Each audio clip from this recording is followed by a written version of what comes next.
Warning, don't listen if it's a podcast you want. This is a Chumcast. Just your basic gabfest among chums. A little news, some entertainment, an annoying opinion or two, and, if you're lucky, maybe even a chuckle. They've done studies, 60% of the time, it works every time.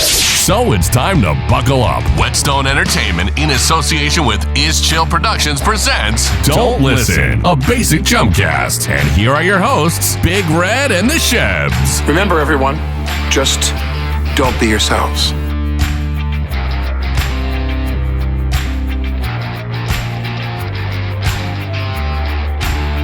It's showtime. Go time.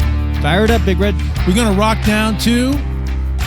We've already said this one. I'm not doing it You're again. like a deer in headlights. You're completely afraid. We're going to rock down to Electric Avenue. I know, but you've given that one like multiple episodes ago. I like it. Stupid. Who's in charge around here? You're in charge. I have no opinions. I just sit here and just make sure that you say something intelligent. So welcome to the big show. We're coming in hot today. Yeah, you are fired up. Save the drama for your mama, biatch. Yeah, you're fired up. The whole everybody's fired up today. This is gonna be a good show. It's the Adderall. Oh. Yeah, I snorted some Adderall right before we came on. Oh, well, that's a shame. Yeah, snorted that, and I don't think I'm going to pee that out for a little while. Oh, good. Well, I'm looking forward to the next hour with you. So in case you're just checking us out, save the drama for your mama. Check it before you wreck it. It's the Don't Listen Chumcast. I'm Big Red. He's the Shebs. And guess where we are today? I saw the list. I know where we are. Oh, giddy up. It's the Marriott's Great America Studios. Yes, and we're being very specific here. It's not Great America Studios. It's not Paramount's Great America Studios.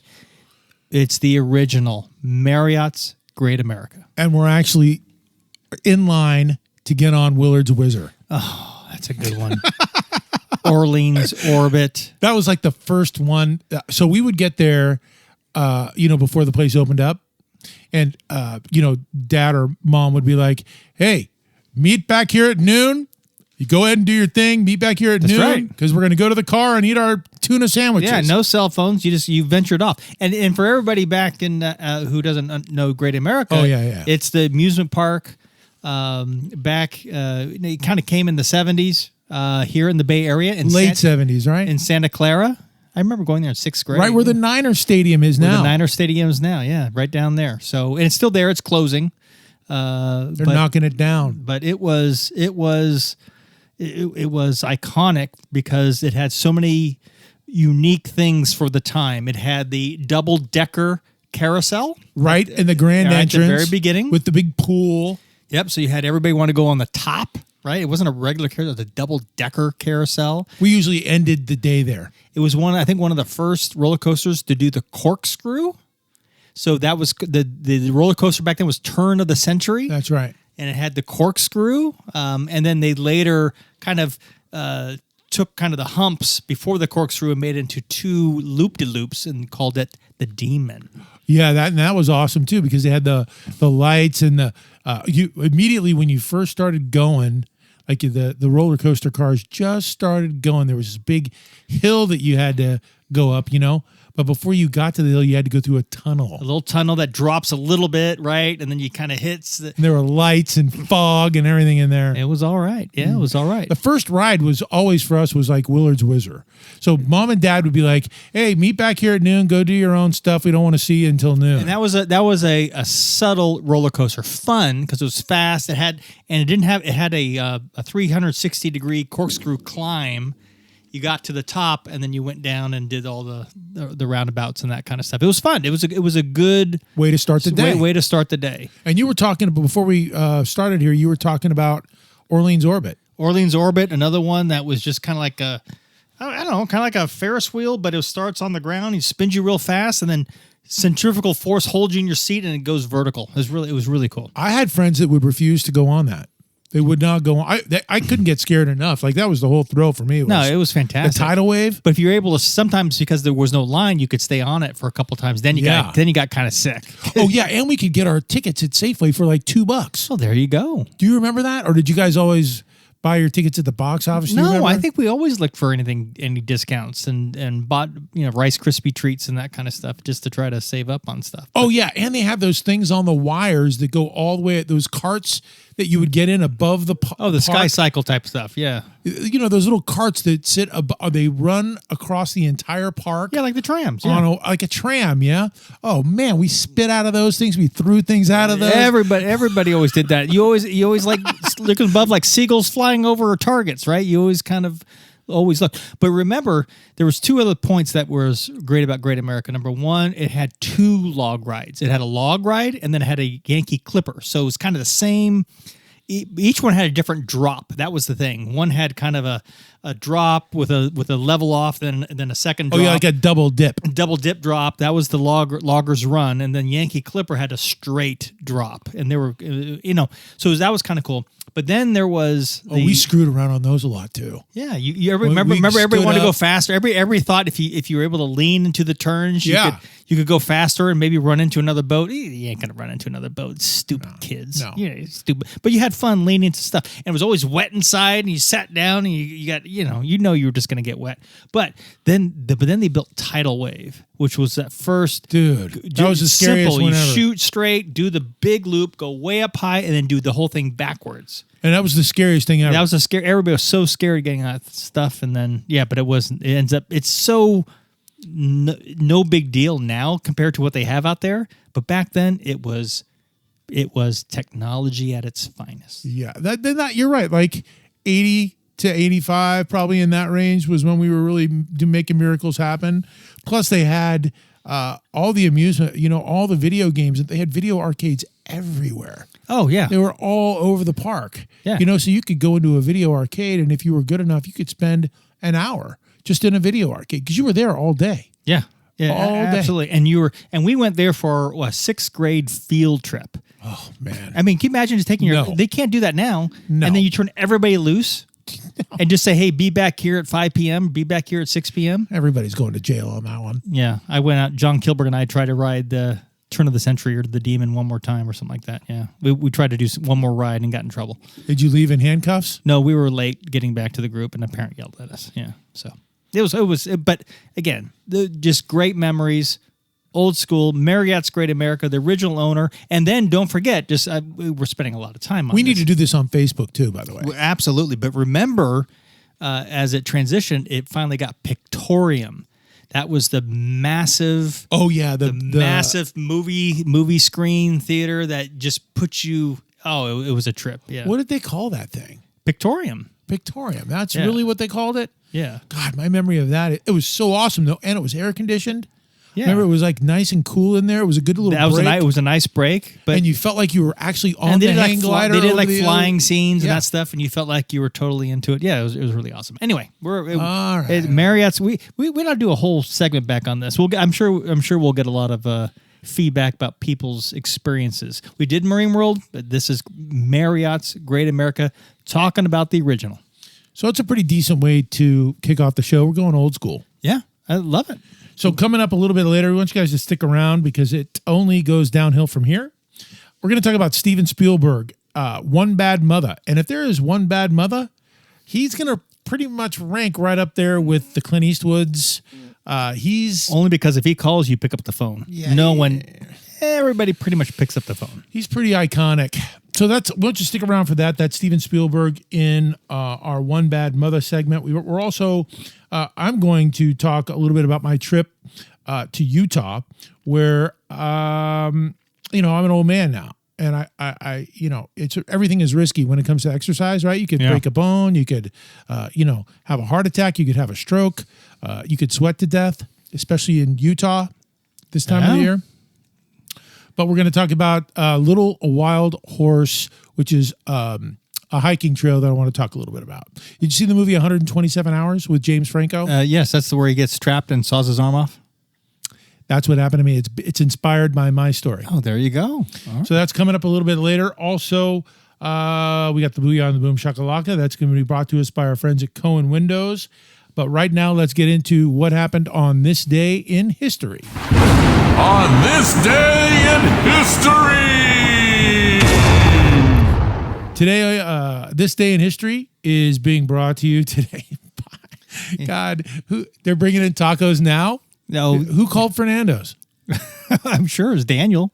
Dude, that smell is Good freaking stuff. awesome. No, it's probably Ryan. Okay, so all right, well, we'll figure it out. Oh, yeah, you're going to say thank you to those guys before we get into on this day in history? Hey, you know what? Why not, right? Yeah, Whetstone's making miracles. Whetstone and Is Chill bringing in the food deserves a little mention. Missing Michael from Whetstone, but we have Doug here. He's in charge today. Who promoted him? I don't know, just because Michael's absence. Let's go to the second command, I guess, right? Yeah, Michael's. I expect some practical jokes from.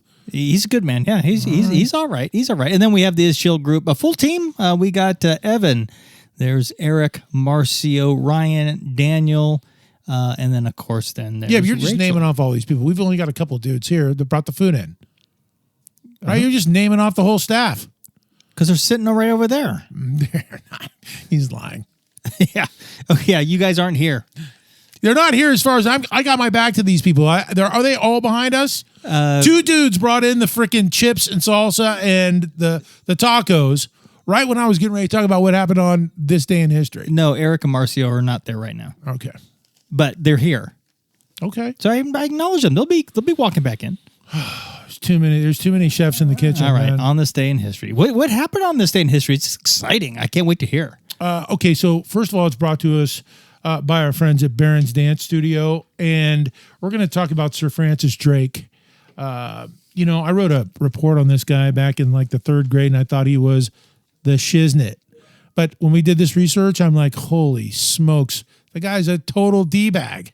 So back in this day in history, back in 1579, Sir Francis Drake claims the San Francisco Bay for England. Now, this was Drake's circumnavigation, not circumstances, not you know what I'm talking about? I know what you're talking about. Circumstances. Circumcision. Uh-huh. Took you a little while to figure that one out too, didn't it? It did. Your phone is playing. Yeah, we had some 80s music going on in the background here. Yeah. I told you guys this was going to be a bumpy ride. We got all kinds of shiznits blowing It's up. your Adderall speaking here. You're hearing everything. The Adderall's fucking awesome, dude. I know. Just wait till the 30-second dance party. It's going to be over. I'm on fire. All right. So Francis Drake. There's a street named after him, but he's the guy that discovered San Francisco, right? The Bay? Circumnavigation. So he goes out on this cruise. What's her name? Elizabeth I, the redhead, the virgin queen. Oh, nice. She was a virgin queen. She never got married. Oh, that's a shame. I don't know. I think we're all overrated. Us dudes, we're overrated. She was a ginger. She was redhead. Yeah. Smart girl. Said, I'm not getting married. She's on fire. I'm playing it the right way. All right. I bet she smoked too. So if she was smart, she was smoking. So anyway, for Sir Francis Drake, they called this thing the circumnavigation, 1577 to 1580. Queen Elizabeth I sends him out, right? The voyage of discovery. Oh, and he goes out. He's a freaking pirate, dude. He's nothing better than a glamorized pirate. 5 ships. They send him out. And he goes, Atlantic Ocean from England all the way down to the bottom of South America, which they didn't know what it was then, right? They thought on the other side of it, it was going to be another continent. But it turned out that Sir Francis Drake gets credit for going through the Magellan, who's another guy, another explorer. But Sir Francis Drake goes through the strait. And he gets credit for discovering the route from the Atlantic to the Pacific Ocean when they thought that was going to be just another landmass, right? Found the Pacific Ocean. So they go all the way up the coast of South America, and they rape and pillage and steal and destroy every Indian they see. And then the Spaniards and the Portuguese have already been there. So the Portuguese are getting blown up and bombed and destroyed. They're stealing all their gold. Then the Spaniards are next in line when they get to California because the Spaniards and the Portuguese had already been up to California. He was not a cool dude. No. We're not even talking about like the syphilis and the gonorrhea. He probably had herpes, simplex 19. Yeah. He probably had all sorts of crap that was going on. I mean, when you get in a boat back in 1579 and you're gonna, just go out on the ocean, you're gonna get the freaking Black Plague or something. Yeah. All right. So on top of that, he's probably raping everybody too. He's not a good guy. No. Not a good guy. He's destroying everything. Anyway, he goes. So he gets up to Point Reyes. They finally get to California, get to Point Reyes. They put a big bronze plaque up there. They go, oh, yeah, Queen Elizabeth, we're awesome. We're the English. We rule. And the only way that the Portuguese and the Spaniards missed the Bay Area, the San Francisco, was because there was a lot of bad weather. There was a lot of fog, and they couldn't see it. San Francisco has fog? Yeah, so Drake gets a nice clear day and finds the San Francisco Bay by chance. I thought he like found Half Moon Bay, and then they hiked up top of the hill and saw the bay and went, oh. It was Marin. Was it? Yeah, that side? it was Marin. But there's a little bit of controversy because, they got out and they explored and they became buddies with the Indians. They didn't slaughter all the Indians that were there. Oh, finally for once. Yeah, they didn't slaughter them. They probably did butt stab them. They probably did do some bad raping and pillaging and got some STDs along the way. But he has the credit for discovering San Francisco Bay. He has the credit for doing that. On this day, back in 1579. And I think there's a rumor has it that they were one of the first people to go to Marriott's Great America. And get on Will and Windsor. Right. They discovered that too. Right there. And that was what happened on this day in history back in 1579. And let's see, it was brought to you by our friends at Barron's Dance Studios.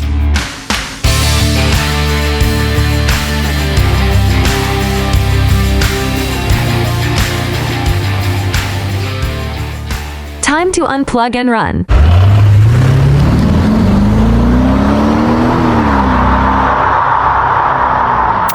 Avoid, refrain, and watch the hell out.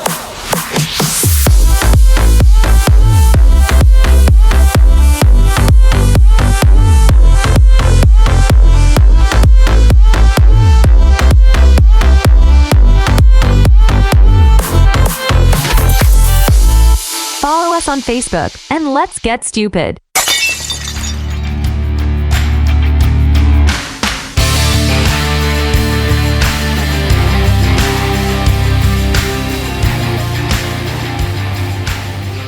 Yeah, buddy. Welcome back. It's the Don't Listen Basic Chumcast. I'm Big Red. He's the Shebs. I want you to stick around.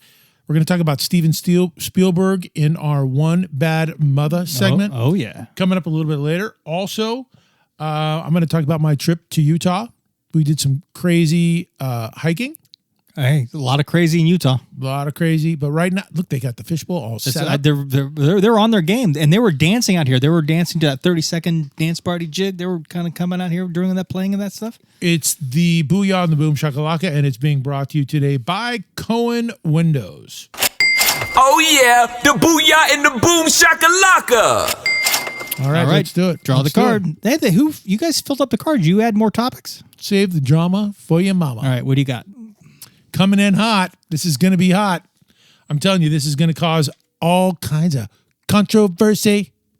Really? What do you got? I don't know. It's there's a lot of words on that card. Yeah, it says save the drama for your mama. Oh, that's good. Okay, let's go on to more cowbell. I'm kidding. So it's state-sponsored media and social media. So we're going to talk a little bit about something very serious because we're coming in hot. What's the topic? We're going to flex. We're going to flex our intellect and talk about socialism. State-sponsored social media? Yeah, I wanted to kind of get this straight. Me and Rachel kind of went through this. She didn't want to deal with this at all, but I was like, let's just get this straight. The media's throwing out this socialism, this democracy. Like, it's a big kind of hot button kind of thing on The View. It's not the media. It's the freaking politicians. Yeah, politicians. Everybody's talking about it. So let's just give a little bit of a trigger alert. Mm-hmm. We got a trigger alert. All right, dramatic pause. Oh, that was a good pause. Yeah, all our activist friends out there are going to be like getting all fired up right now. Wait, hang on. We got something.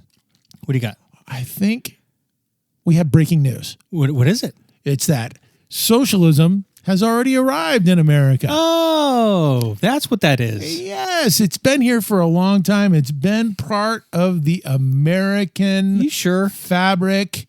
Yes. Yes, we have a lot of socialistic. I don't think people understand. programs. I don't even know if we know what that definition really is. People who say it, I don't think they even know what that means. I don't think they do either. That's why we're trying to clear the air here. So socialism has always played a role in the American culture, in our republic. Everybody's democracy, democracy, democracy. It's a frickin' republic. Can we get somebody to say republic? No. It's a democratic republic. It's a California republic out here. It's on the state flag. Yeah, I don't know.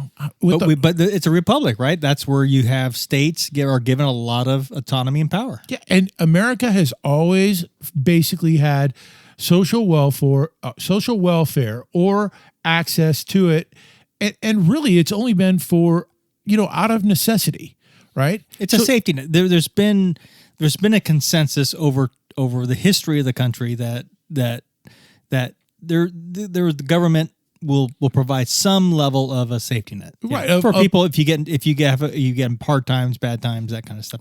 Of protections, right? Yeah. I mean, part of being a republic or being whatever you guys want to call it, a democracy, whatever you want to call it, part of being an American is bringing in different types of governments that have worked in throughout time and putting those successful pieces together to form our government. They still call this the grand experiment, right? Yeah, and so.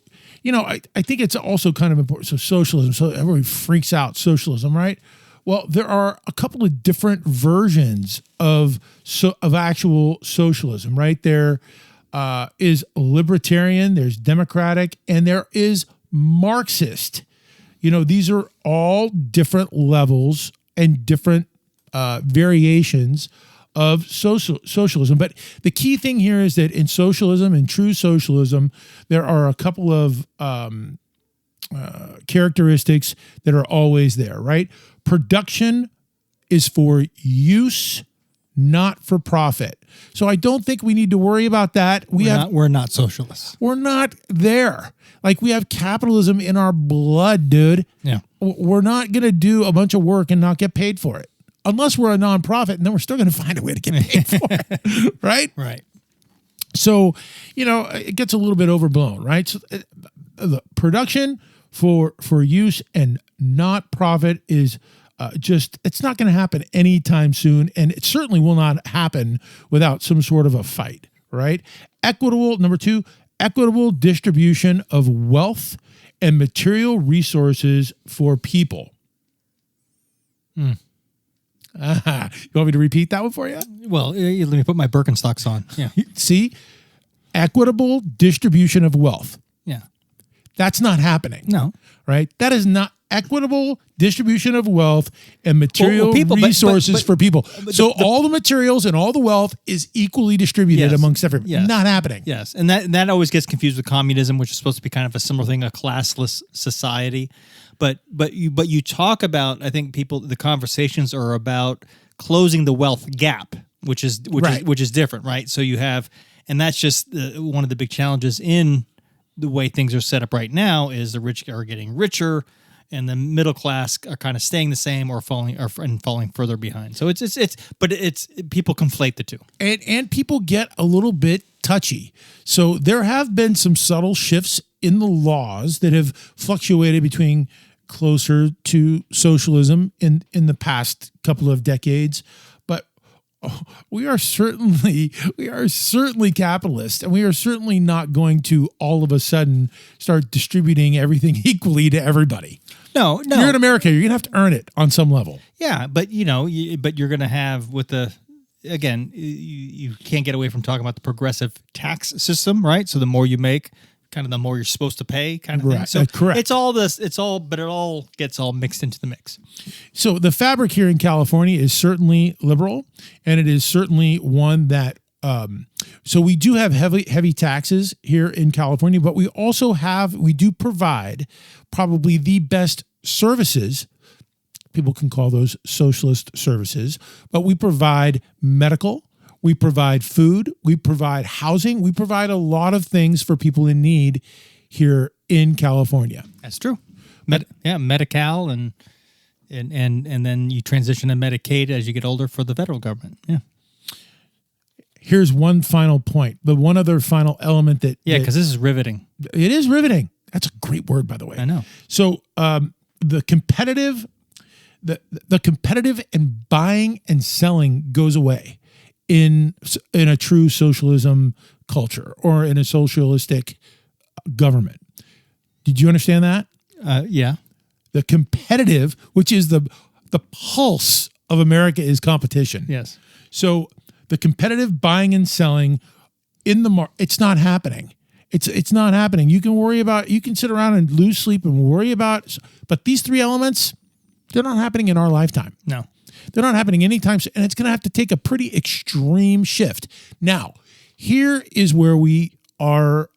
There should be maybe a small level or a certain level, depending on your taste, a certain level of concern should come in when we start talking about the biggest shift, the sector of where the biggest shift towards socialism is coming is with state-run media and our pretty much brand new social media. State-run media?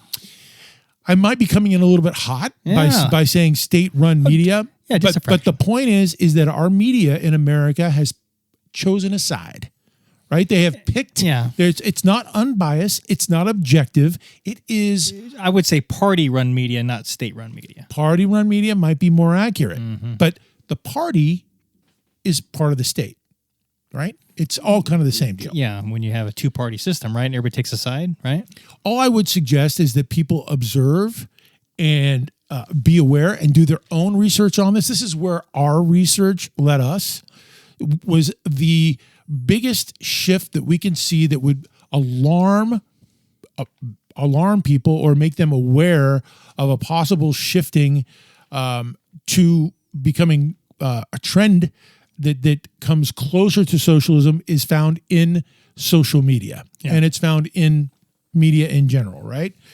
So it's certainly tightening in America, but it's nothing compared to the medias that are monitored and controlled by countries like Vietnam, Laos, Cuba, North Korea, and China. Obviously, China. We do a lot of talking about what's going on in China, but these are absolutely extreme examples of what we call a Marxist, Leninist, extreme level of socialism, right? So, and they're all in their infancy. Like, none of these regimes have made it over 100 years. Cuba and Laos are barely over 50 years. Right. So we'll have to see whether, we're going to find out whether capitalism has legs, right? We're close to 300 years old ourselves, which is in our infancy. Yeah. Right. So we'll have to see if we have legs, but certainly we're trying to find out whether these extreme Marxist governments will have legs. And in the past, they have not. They have not had legs. So you got to kind of take some historical context with just about everything. So let's just get it straight, and then we'll get out of here, right? The difference is, another big difference is that, and now we're going to bring in communism a little bit to this. The difference between communism and socialism, I think people get a little bit confused about this. Yeah, they definitely get confused. So communism is almost always a violent overthrow of the status quo. It's all violence is involved in a communist overtake, while socialism is a gradual, kind of a subtle, long-term change that kind of filters its way into communism. The working class is supposed to have the power. That's who owns it versus, that's the challenge. Yeah, I admit I may have gone a little bit hot. I may have come in a little bit hot with the whole. Well, you are a redhead. I'm fire. Socialism has on arrived, Adderall, right? on Adderall. But you got to go the Hearst route. You got to get, you got to do it for the sensationalism. You got to do it for the yellow journalism. We got a little bit of that going on. But you still have private industry. All the social media companies are private, right? And they make their own rules, and people complain about them. But in the end, it's kind of like, okay, whatever they want to do. And I will give these guys this argument, like, I will, any state controlled, when you say state controlled, it freaks people out, right? And when you talk about like losing, we hear a lot about losing, our freedom of speech, which we're still pretty blessed with that, right? Even though it's gotten a little bit tighter, people are more PC, people are more nitpicky about things that come out of people's mouths, right? especially mine and yours. Yeah. But in general, I can understand being a little bit scared about it. But really, if you have a little bit of historical context on what's going on, what's gone on in this world with socialism, where it came from, we have nothing to be afraid of. No. We'll maintain kind of the framework that we have and just moving forward. And that was the Booyah and the Boom Shakalaka, and it was brought to you by our friends at Cohen Windows.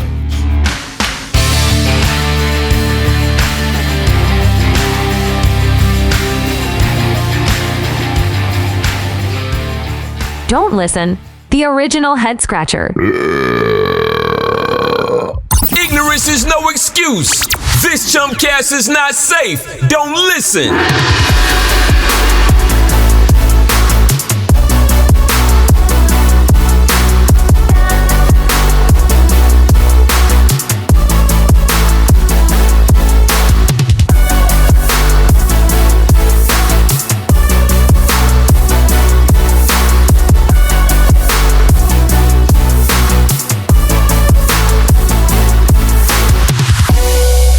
The hot mess of a dumpster fire will continue.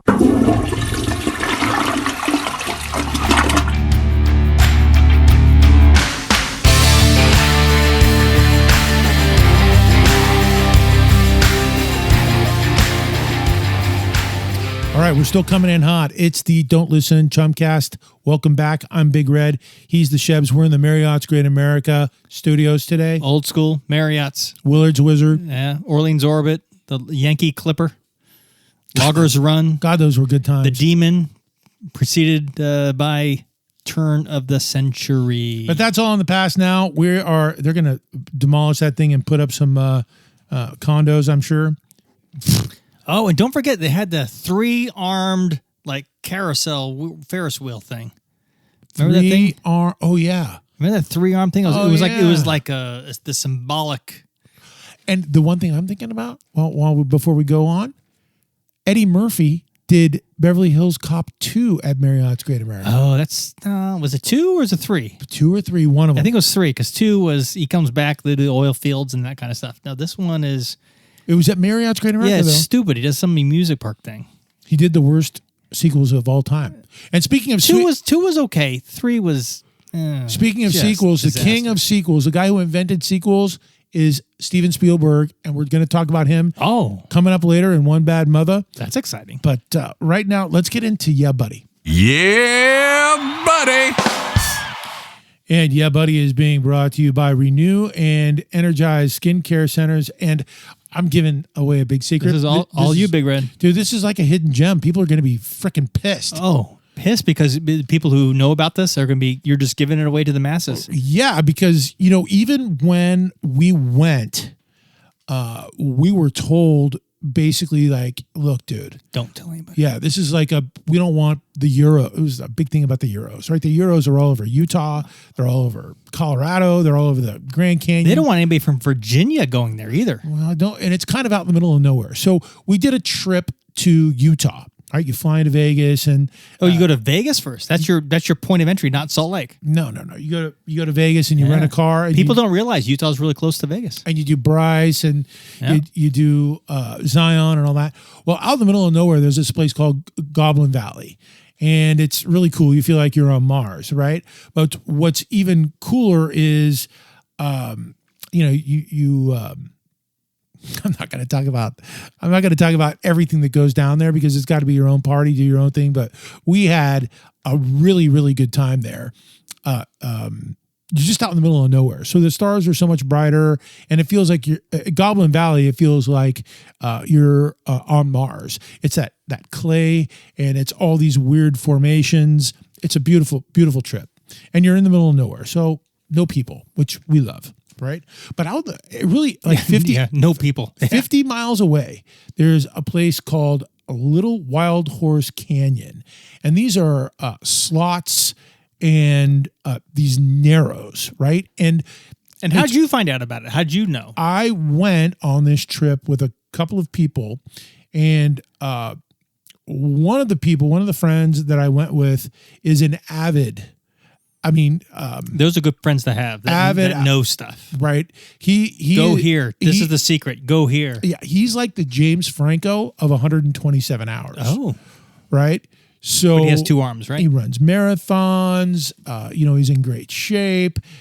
I show up to Goblin Valley with, a suitcase of brew and I'm just thinking it's going to be like casual, and it's not. And you're redhead, and you got to have sunscreen. You got to pack a lot of sunscreen. I got to go 100 plus. Yeah. Even though they say it's a myth, I still have to go with the 100 plus. Yeah. So anyway, I want to talk about a Little Wild Horse Canyon, the slots and the narrows there. So this is a pretty big secret. So I'm going to get in a lot of trouble for flapping my lips on this, but if you're an outdoorsy type of person and you're in decent shape, I got to be in good shape. You can't be in decent shape. You got to be in good shape because this is going to test your physical endurance. There's no question about it. So you get to, there's nobody there. You get there in a parking lot that's just dirt. It's in the middle of nowhere. And there's a sign there that says, go this way to the slots. That's it. And you go to the slots and you're on your own. There's no medical help. There's no cops. There's no refreshment stand. There's no hot dogs. There's no popcorns. I was very disappointed. No hot dogs. Yeah, no. Gotta have hot dogs. No nachos, none of that. You're in the middle of nowhere. So you have to bring your own backpack. You have to bring your own survival gear.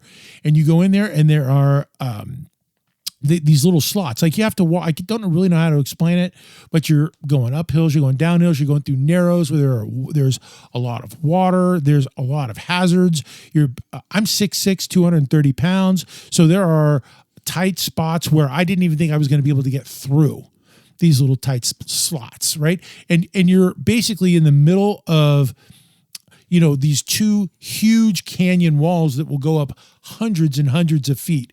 And there's water down at your feet and 2 huge, that's why they call them slots. Don't you have to be careful? Like if there's like a big thunderstorm, like 10 miles away, you could get totally. There was a thunderstorm while we were there. But doesn't that like fill the canyon up? Isn't that the problem? It does fill the canyon up. You got to have your wits about you. It does fill the canyon up. And we were told that we had to hurry. And I was already out of breath. I was already on stroke number 2. And we were told that we had to quickly get to an elevated area. So, I had to, make miracles happen and get to an area where it was above the rain. And it only rained for, 45 minutes or so. But it did accumulate very, very quickly. You got to be careful, man. There's like a little bit of danger in this, which makes it exciting. So it's called, again, I'm just going to say this one last time. It's called Little Wild Horse Canyon Slots and the Narrows, and it's in Utah.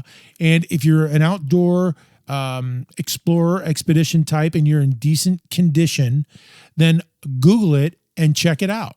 Daniel has a question from the booth. He's holding up the sign. Is it a day trip or do you have to pack in, bring tents and that kind of stuff? No, day trip. Straight up day trip. Okay, day trip. There you go. There you go, Daniel. So at Goblin Valley, it's 50 miles from Goblin Valley, and at Goblin Valley there's limited.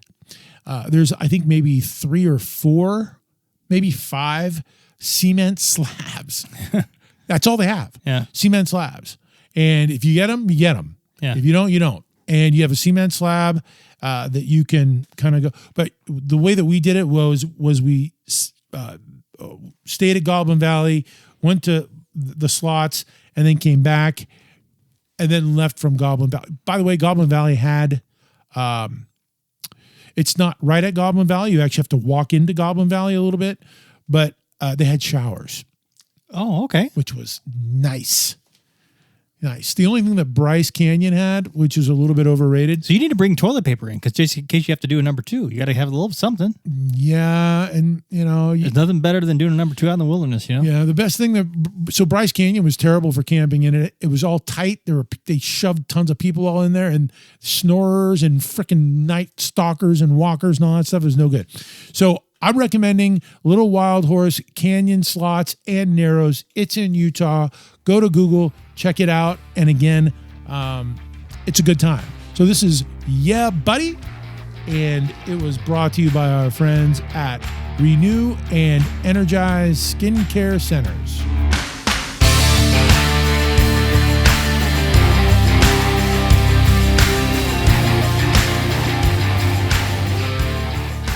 Don't listen, Chumcast.com.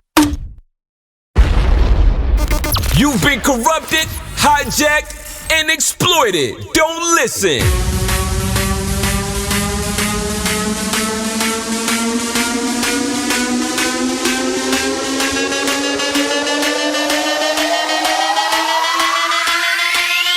This is how we party.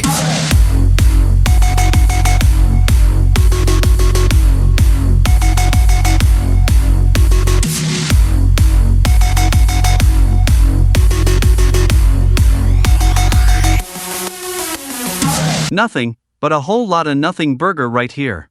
Don't listen.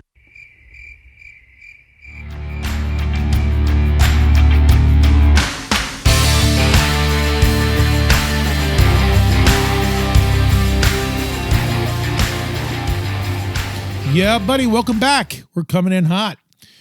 Keep the drama on your mama's side of the room. And by the way, the tacos, the food here is not from Fernando's. Dude, well, we gave him a free plug. Evan got it from a place he calls El Grise.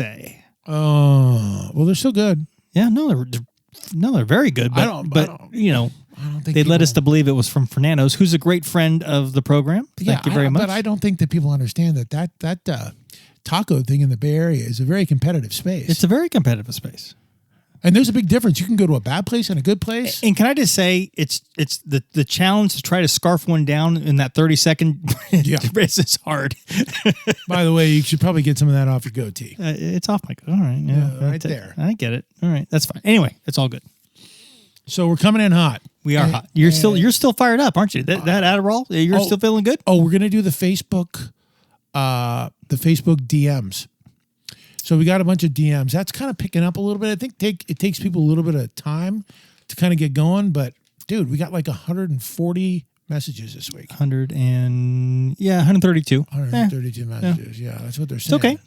So, they just kind of weigh the two. I mean, we're getting, some mail on the and several from Virginia. We're getting good. We're loving the mountain. 98 and 101.5 FM the mountain back in Roanoke. So that's Holla. That's Holla coming up, though. Right, so that's coming up a little bit later. And if you do have anything to tell us or any suggestions or just want to say hello, it's don'tlistenchumcast.com. You can just email us there. And also our Facebook page is Don't Listen Chumcast. You got to follow us, like us, whatever. It's all on you. But it's fun. If you have any feedback, go ahead and direct message us there. Got to participate. And we will do what we can to get back to you. All right. But right now, it is time to get back into the flow and One Bad Mother. That's one bad mother. One Bad Mother is brought to you today by Philips HVAC Systems, and we are talking Steven Spielberg. He's one bad mother. So let's get into this because he's more than one bad mother. He's one bad father. Dude. He's both. So Spielberg, the real thing with Spielberg starts, he's been around for a long time. 1975, it's Jaws. He, kills it with that movie. So, and then he comes out with Jaws 2, right? He comes out with Jaws 3, Jaws 4. So he is not only the Lord, the Mac Daddy, the OG of the summer blockbuster, right? He has a patent on that, but now he is also the Lord of the sequel. This is Steven Spielberg. Yeah.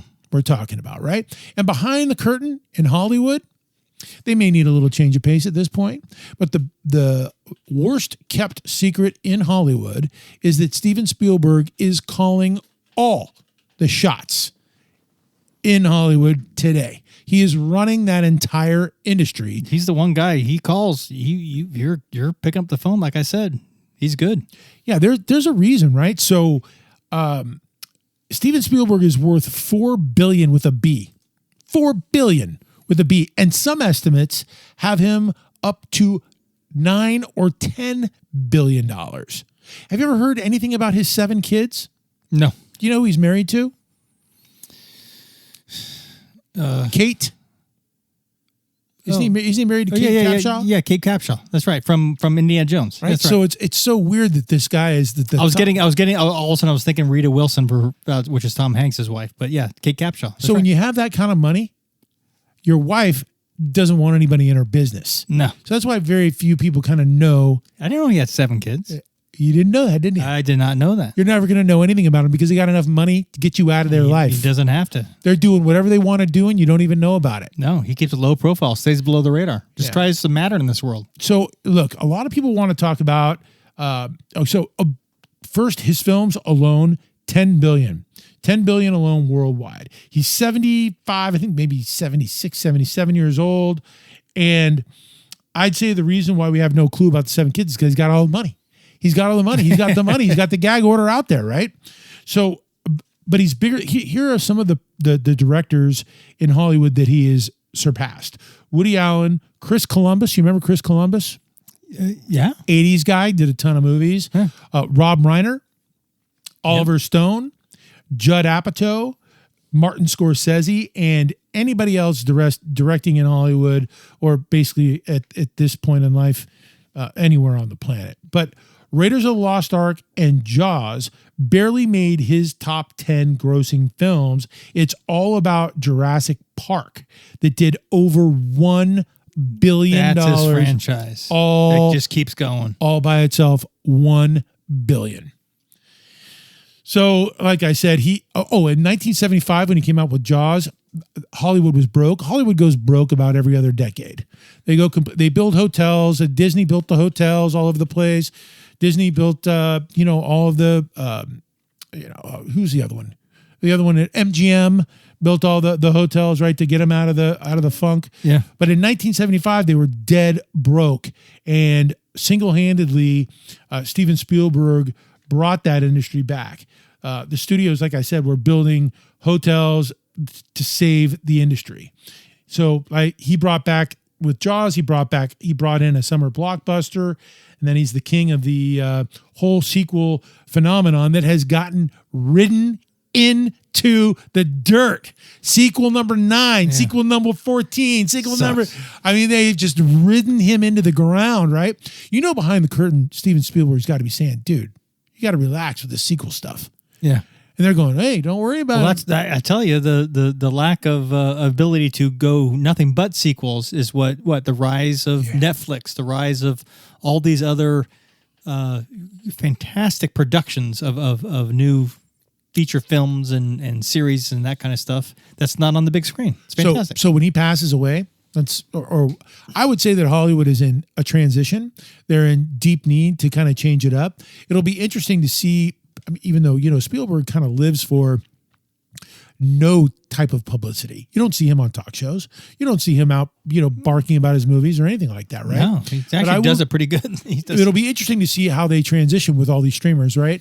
But what is interesting is the partnership with Tom Hanks is really what launched him. Oh, absolutely. And I will say the greatest gift of anything that Steven Spielberg has been involved with is what he did with the series Band of Brothers and Forrest Gump. No, straight up Band of Brothers in the Pacific. Those true series that honor the greatest generation. I just think that's the greatest gift he will leave us once he departs this life. Band of Brothers is amazing, and Saving Private Ryan with Tom Hanks. I mean that's the film, but again it's a different type of story, but it's he's honored to me. He's provided some insight into why the greatest generation is called the greatest generation. Yeah, and I'm going to leave it to the crickets listening. Go ahead and check it out for yourselves. I mean, his contributions to the film industry are staggering, except for his bust in 1991 with our boy Robin Williams. Hook? That was the bust. Was that really the bust? That was the big bust. Dustin Hoffman and Robin Williams? And it's like really the only one. And Robin Williams was embarrassed. He wouldn't even talk about Hook. Like, he would not even talk about that movie. Really? Okay. So we watched that last week. Well, we tried to watch it. But it is horrendous. It is literally horrendous. So, he's human. right? He's human. I don't know. So we got Band of Brothers, right? We got Forrest Gump. We've talked about all these different films, but what was really his best? Was it Close Encounters, Jaws, E.T., Raiders, Jurassic Park? I mean, Schindler's List was really, it's sick. It's like when we did the One Bad Mother about Clint Eastwood. It is like when you look at it on paper, it never ends. They are the industry. Like Clint Eastwood and you got Lincoln. Lincoln. One of my favorites is Bridge of Spies, with Tom Hanks. That's another great one. That's a great one. Yeah, I could have killed him for Lincoln because I'm this big Lincoln historian. I loved him, and he made Lincoln out to be this huge pussy. Like he just made him out. No, he didn't. I was like, they got to watch that movie too. So if you're a historian, look, there was no media at the time, so it's possible. Lincoln could have been soft. I mean, he had a lot going on, right? He could have had mental problems. He could have suffered from depression. But what I didn't like about that film, and I'm not going to, because Spielberg has a great resume, but what I didn't like about that film was how depressing it was, and was how, and I'm sure he had his researchers. I'm sure he had his own private research fund, going on, spent a lot of money trying to figure it out. But I did not. I like to think of Abraham Lincoln as being a freaking monster, dude, as being like killing vampires. Yeah, dude, that's the guy. All right. I mean, he was like a superhero, and he definitely humanized him. But it was a dark film. But we can't nitpick. The dude is the dude. He is. I mean, yeah. His flops would be someone else's huge success. That's the problem. And you also have to kind of throw into everything is about timing. So with Hollywood being broke at the time, and with him coming in with Jaws, dude, Jaws almost didn't get made like 9 million times. It was a struggle to make it because the water stuff was all new and stuff. And everybody was complaining about getting the shark right. They couldn't get that robotic shark realistic enough. Spielberg had, and they were going over budget. Richard Dreyfuss was eating all the cookies on the set. And by the way, several months ago, it was that the opening scene where the girl gets eaten by the shark. Susan Baccaline, the actress, she passed away. She died. She had a very nice natural body with the moonlight. There you go. That was your girl? I knew her. I only know this because my dad had starred in a film with her. Oh. Horrible. Just horrible. That's a whole nother segment. But that's when she passed away, that's why our family got the news, just because we knew of her. So this is just a little taste of One Bad Mother. And he is one bad mother. He's absolute, no argument there. Steven Spielberg, we couldn't leave him out. Clint Eastwood, even with Hook, even with Amistad. yeah. There you go. War of the Worlds, right? Minority Report. Gems. Minority Report. That was kind of a long, boring one. His list. We could keep going on and on and on, but we won't. So that was One Bad Mother, and it was brought to you by our friends at Philips HVAC Systems.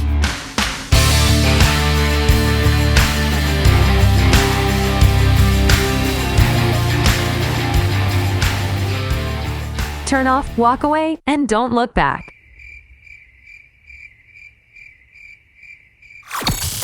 This is a blatant threat to our democracy.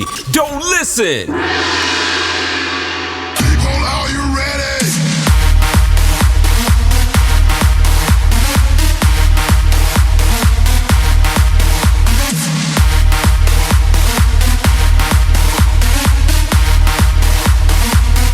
Are you ready?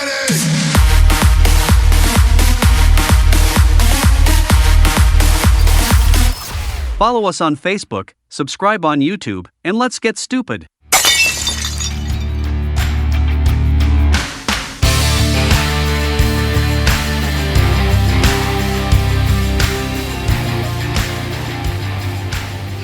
Okay, we came in hot and we are going out hot. You are listening. You can't slow down? No, I cannot slow down. I snorted Adderall.